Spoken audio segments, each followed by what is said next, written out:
नमस्कार, न्यूज 21 में आपका स्वागत है। मैं हूं आपके साथ अखिल।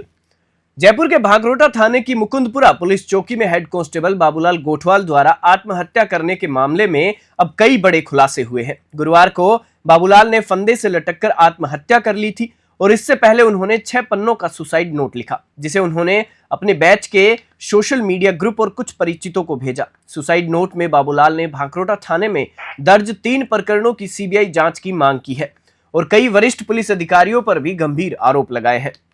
सुसाइड नोट में उन्होंने 11 माह से मानसिक तनाव का जिक्र किया और कहा कि वह स्टाफ, रिश्तेदारों और समाज के सामने बेइज्जत हो गए थे। उन्होंने आरोप लगाया कि उन्हें झूठे मामलों में फंसाया गया और पैसे के लेन देन का भी आरोप लगाया गया है।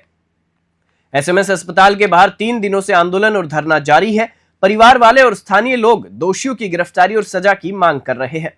कांग्रेस प्रदेशाध्यक्ष गोविंद सिंह डोटासरा और नेता प्रतिपक्ष टीकाराम जूली ने इस घटना को दुखद और दुर्भाग्यपूर्ण बताते हुए सरकार से निष्पक्ष जांच की अपील की है। पुलिस प्रशासन ने इस नोट को झूठा बताते हुए कहा कि मामले की गहराई से जांच की जाएगी। प्रदर्शनकारी परिवार वाले और आमजन यह सुनिश्चित करने के लिए धरने पर डटे हुए हैं कि दोषियों को सजा मिले और उनकी मांगे पूरी हो। पुलिस का कहना है कि सुसाइड नोट की जांच जारी है और मामले में आगे की कार्रवाई की जा रही है। जयपुर से ब्यूरो रिपोर्ट। देखिए, रवि कुमार मेघवाल मेरा नाम है, सामाजिक कार्यकर्ता हैं हम लोग। आज घटना को तीसरा दिन हो चुका है। हम लोग यहाँ धरने पे बैठे हैं, पूरा पीड़ित परिवार यहाँ हमारे साथ है, उनके बच्चे, उनकी वाइफ, उनके भाई बहन सभी लोग यहाँ हैं। अभी तक पुलिस प्रशासन की ओर से, राजस्थान सरकार की ओर से किसी भी प्रकार का अभी तक परिवार से कोई इनके प्रति कोई सिंपैथी नहीं है। परिवार के लोगों से मिले नहीं हैं, इस मामले को संज्ञान में नहीं लिया है, किसी प्रकार का कोई एक्शन नहीं लिया है।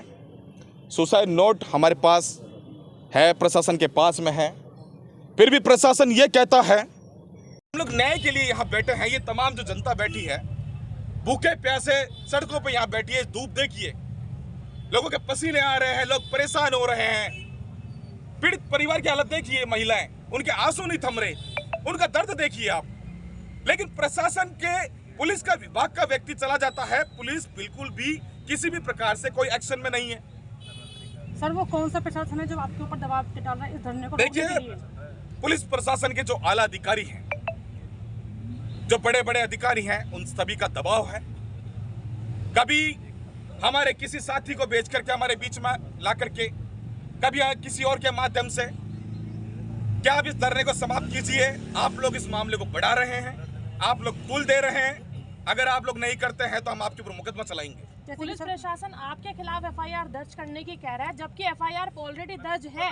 उनको गिरफ्तार करने की बजाय वो आपको गिरफ्तार करने की बात कर रहा है। यही बात हम कह रहे हैं। क्या वो लोग मिले हुए? देखिए, यही बात हम लोग कह रहे हैं कि जिनके खिलाफ मुकदमा दर्ज है, जिनके खिलाफ आपके पास में सुसाइड नोट है, सबूतों के आधार पे आप उनकी पत्नी से पूछिए, उनके बच्चों से पूछिए, वो बता रहे हैं ये बात कि बाबूलाल जी जब घर आया करते थे, मायूस रहा करते थे, मानसिक रूप से प्रताड़ित रहा करते थे, और यही बीवी बच्चे जब उनसे पूछा करता था, परिवार पूछा करता था कि क्या बात है, तो वो बताया करते थे कि आला अधिकारियों की वजह से मैं परेशान हूँ, प्रताड़ित हूँ। अब इतना कुछ आपके पास में है, सुसाइड नोट आपके पास में है, फिर आप लापरवाही क्यों बरत रहे हैं? अभी मैं एक बात कहता हूँ, कहीं ना कहीं ये एक जातिवाद का रूप भी है।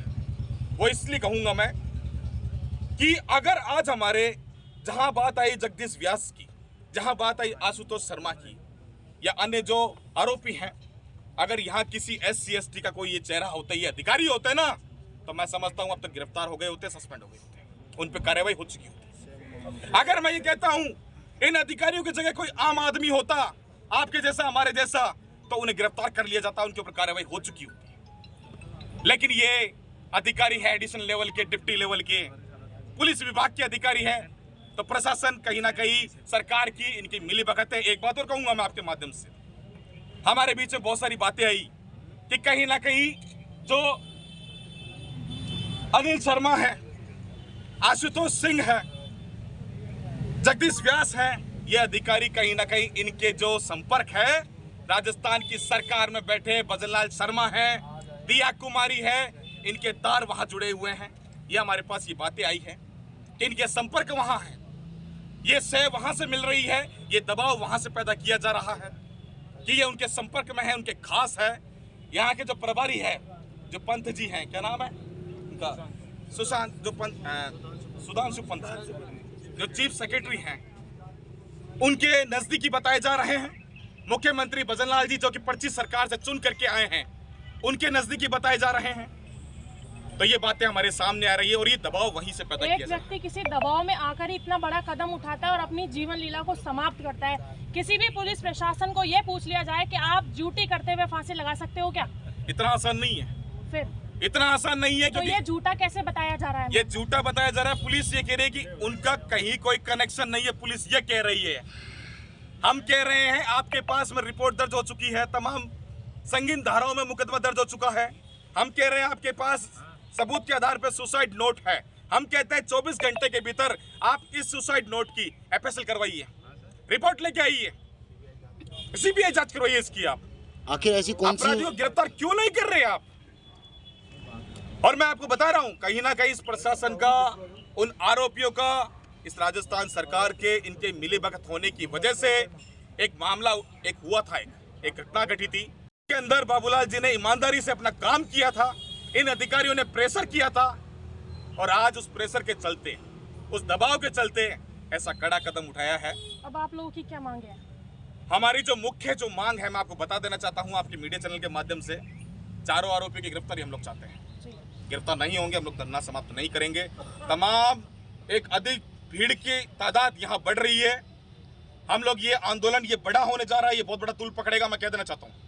गिरफ्तारी के बाद हम चुप नहीं बैठने वाले हैं। हमारे ऊपर मुकदमा चलाएं, हम चुप नहीं बैठेंगे। हमारे ऊपर लाठीचार्ज करें, हम चुप नहीं बैठेंगे। जेल की बात आती है तो हम कहते हैं जेलों को बड़ा कर लीजिए। राजस्थान सरकार हमें दबाने की बात कर रही है, हम न्याय की बात कर रहे हैं। यही हमारी बात है। गिरफ्तारी के बाद ठीक। परिवार के लिए प्रमुख उचित मुआवजे की बात है। ये आप सुसाइड नोट देखिए, आप इधर मेंशन आप करो, देखिए, सामने मेंशन करो। धर्मपत्नी मीना देवी के लिए लिखा है, आप देखिए कि मीना देवी, आप मेरी अस्थियां जब तक गंगा में नहीं बहाएंगे, नहीं लेके जाओगी तब तक इन चारों आरोपियों को कड़ी से कड़ी सजा नहीं नहीं मिले। देखिए, ये मैं नहीं बोल रहा, हमने नहीं लिखा, ये बाबूलाल जी का लिखित है पत्र। पुलिस कहती है झूठा है, हम कह रहे हैं आप एफएसएल जांच करवाइए इसकी। क्यों नहीं करवाते? हम न्यायोचित हमारी मांगे हैं, हम न्याय के लिए लड़ रहे हैं। भूखे प्यासे ये लोग बैठे हैं, अपना काम धंधा छोड़ करके, हम प्रताड़ित होकर के यहाँ बैठे हैं, हम सताए हुए लोग हैं। ये पीड़ित परिवार, पूछिए उस माँ के ऊपर क्या भी